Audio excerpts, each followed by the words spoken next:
Imagine waking up every day with a crystal-clear sense of purpose, not swayed by setbacks, unfazed by the chaos around you, and relentlessly focused on what truly matters.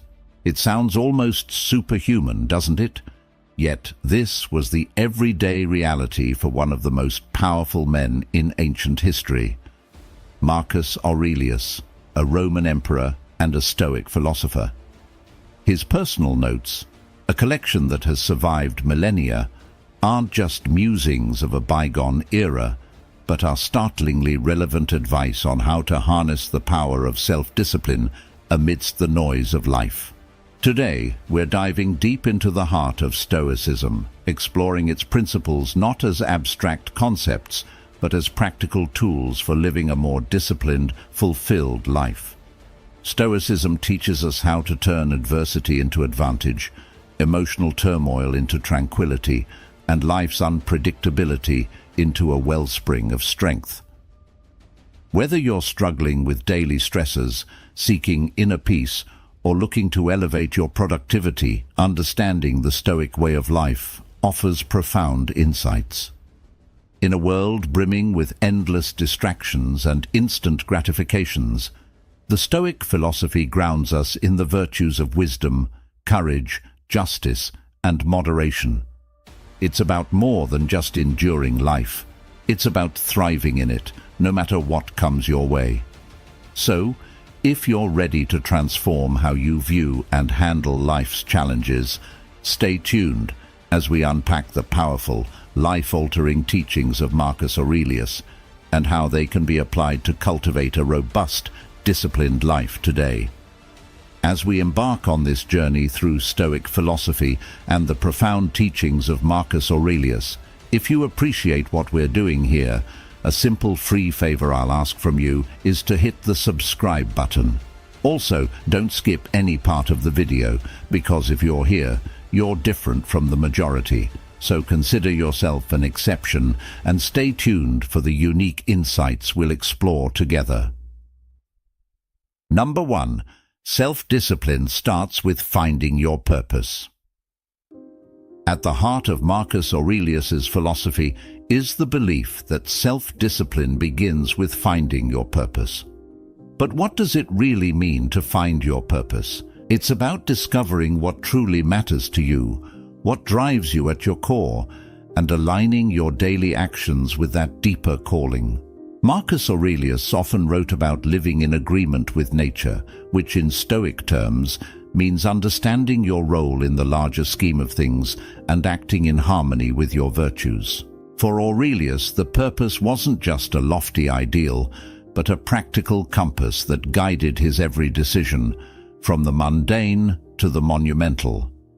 He believed that understanding one's purpose is what pushes you out of bed in the morning, ready to face the challenges of the day. It's what keeps you steadfast when temptations beckon you to stray. And it's not about grandiose achievements or external accolades, but about fulfilling the duties that life has laid out for you, performing each task with commitment and integrity. In a modern context, finding your purpose can often feel overwhelming. We live in a world saturated with choices and distractions that can lead us away from our true paths. Here is where Stoic wisdom is not just helpful, but essential. Stoicism teaches us to peel back the layers of superficial desires and fleeting emotions to reveal what is truly essential for our well-being and growth. It encourages us to ask ourselves, what is truly worth my time and energy? How can my actions today contribute to the greater good and to my personal development? As we explore how to apply this principle in our lives, think about what you are naturally drawn to, where you find deep satisfaction, or what challenges you are motivated to solve. These are clues to your purpose. And once identified, the Stoic practice of daily reflection becomes invaluable. By continuously aligning your actions with your purpose, by saying no to what doesn't serve you and yes to what does, you cultivate the self-discipline necessary to live a meaningful and impactful life. Let's take this insight from Marcus Aurelius and apply it daily. Ask yourself each morning, what am I meant to do today? And each evening, have I lived true to my purpose? Over time, this practice will not only build self-discipline, but also transform your life into a more purposeful and fulfilling journey. Number 2. Count on yourself. When Marcus Aurelius wrote about self-discipline, a recurring theme in his reflections was the importance of relying on oneself. Count on yourself is not just about self-reliance, but an integral part of the Stoic philosophy, which emphasizes the importance of personal accountability and independence. This isn't about isolation or rejecting assistance from others.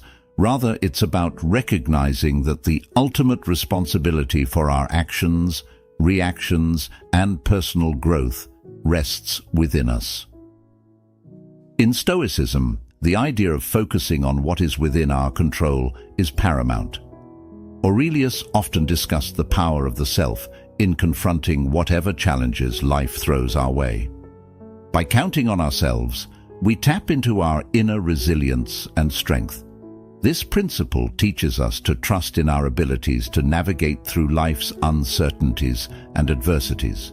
It's about building confidence not through arrogance, but through competence and a thorough understanding of one's own capacities and virtues. This self-reliance is liberating, but also daunting. In today's interconnected world, where opinions and advice are constantly at our fingertips, learning to listen to our inner voice can be challenging. However, Stoicism teaches us to filter out the noise and to trust in our reasoned judgments. Aurelius believed that this internal guidance was the most reliable counsel one could have, because it is rooted in reason and virtue. By counting on ourselves, we also develop autonomy in our decision-making processes.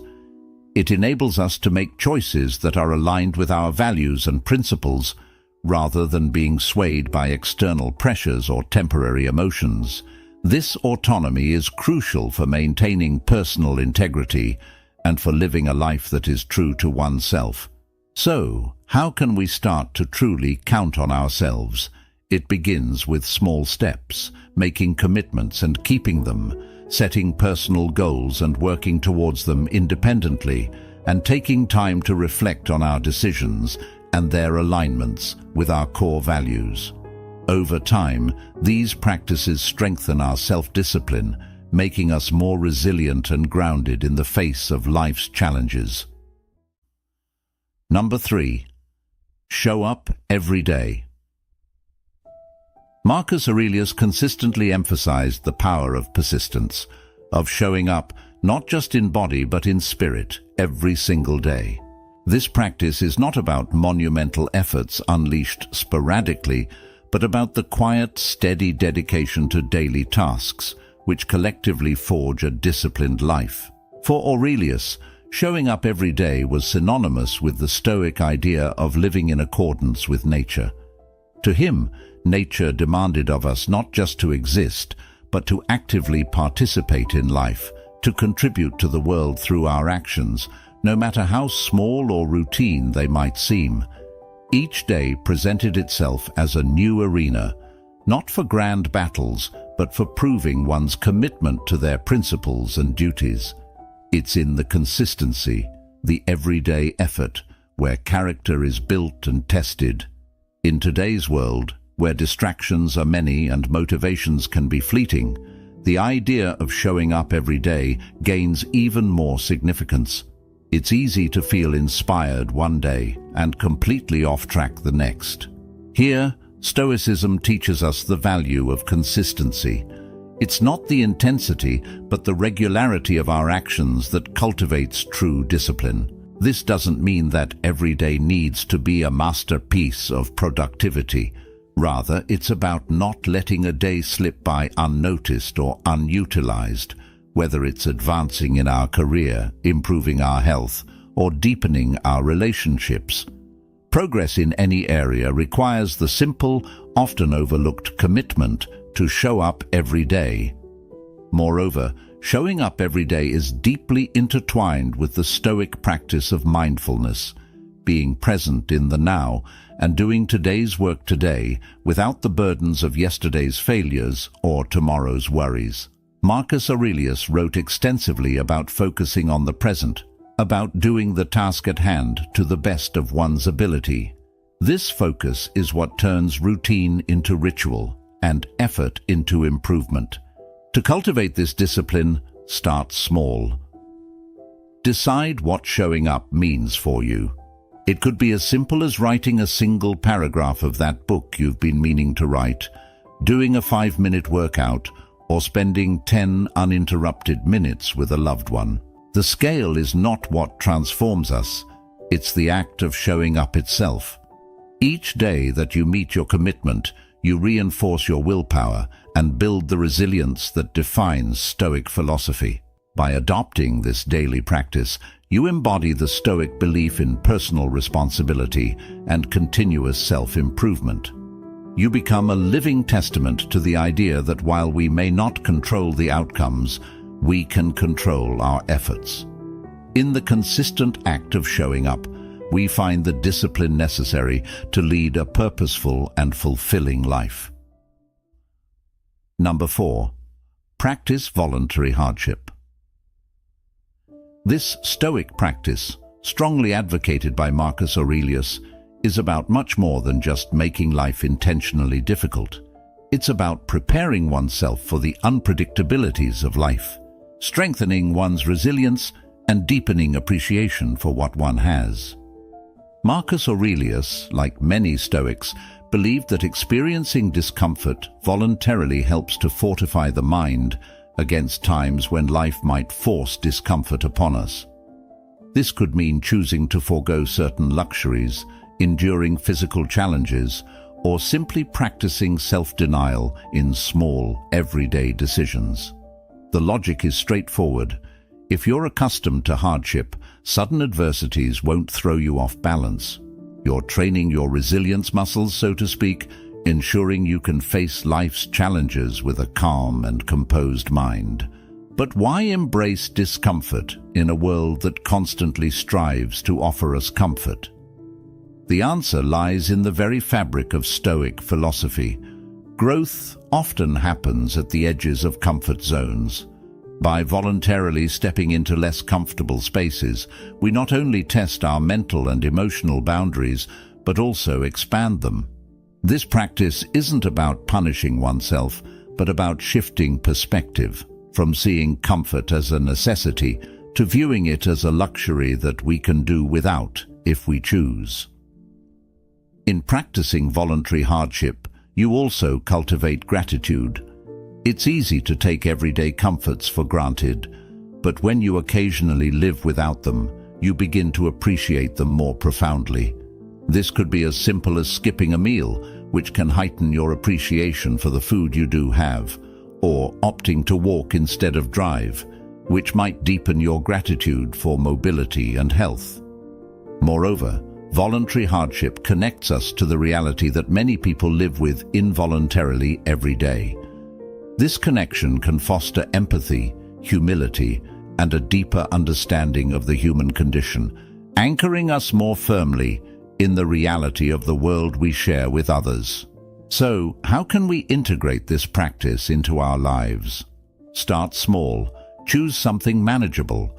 Perhaps wake up an hour earlier than usual, limit your use of technology for a day, or choose the stairs over the elevator. The key isn't in the scale of the hardship, but in the regularity and intention behind it. Each act of voluntary discomfort is a step towards greater mental fortitude and self-discipline. Number 5. Practice dichotomy of control. This principle distinguishes between what is and isn't within our control, urging us to focus our energy solely on the former. This seemingly simple concept can profoundly transform our approach to life's challenges, reducing anxiety and fostering a deeper sense of peace and resilience. So, what exactly is within our control? According to Stoicism, It's primarily our own actions, reactions, and judgments. Our thoughts, our will, our responses. These are the arenas where we have agency. Everything external, be it the weather, the actions of others, or global events, lies outside our direct control. Marcus Aurelius consistently emphasized this point in his meditations, noting that becoming upset or disturbed by things outside our control is not just futile, but counterproductive to our well-being. Practicing the dichotomy of control starts with this realization. While we can influence external events, we cannot control them entirely. The Stoic learns to accept this fact, not passively, but as a liberating truth. By focusing on our own actions and letting go of our attachment to outcomes, we can maintain our tranquility and effectiveness regardless of circumstances. This doesn't mean we become indifferent or detached from the world. Instead, we engage with it more constructively, channeling our efforts where they can actually make a difference. In daily life, applying the dichotomy of control means asking ourselves, is this within my control? Before reacting to any situation. If it's not, the Stoic practice is to let it go and move on. This is easier said than done, of course. It requires practice, mindfulness, and the occasional reminder to ourselves of what truly lies within our sphere of influence. Moreover, this practice has practical implications for how we set goals and expect outcomes. While we strive to achieve our goals, tying our happiness or self-worth to the realization of outcomes determined by myriad external factors is setting ourselves up for frustration. Instead, Stoicism teaches us to find satisfaction in the pursuit itself, in our adherence to our values, and in the effort we put forth. Marcus Aurelius and other Stoic philosophers did not promise a life without challenges. Instead, they offered a strategy for maintaining inner peace and dignity, regardless of life's highs and lows. By practicing this principle, we not only enhance our own lives, but can also influence those around us through our example of calmness and resilience in the face of life's inevitable uncertainties. Number 6. Never play the victim. This concept involves a profound understanding of personal responsibility and the Stoic commitment to self-mastery.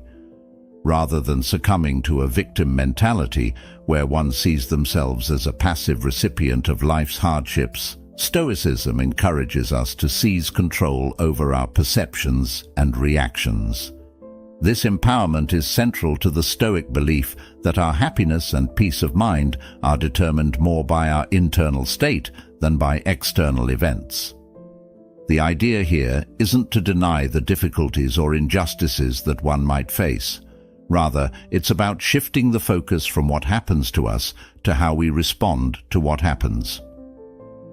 Aurelius believed that every external event comes with a choice. How will we let this define us? By refusing to play the victim, we reject the idea that our emotional well-being is at the mercy of external circumstances. This is a liberating realization that opens the door to greater personal growth and resilience. In practicing this principle, we start by observing our habitual responses to challenging situations. Do we immediately look for external factors or others to blame? Do we spend our energy complaining about the situation rather than addressing it? Changing these patterns isn't about suppressing our feelings, but rather about understanding them more deeply and redirecting our energies more constructively. It involves acknowledging our pains and disappointments while also recognizing our capacity to move forward despite them. Moreover, this Stoic teaching encourages us to see every obstacle as an opportunity to practice virtue and strengthen our character. This perspective is fundamentally proactive and empowering. It transforms potential feelings of helplessness into moments of choice, where we can assert our agency. Each challenge becomes a test of our commitment to our values and an opportunity to demonstrate fortitude, perseverance, and resilience, qualities that define the Stoic ideal.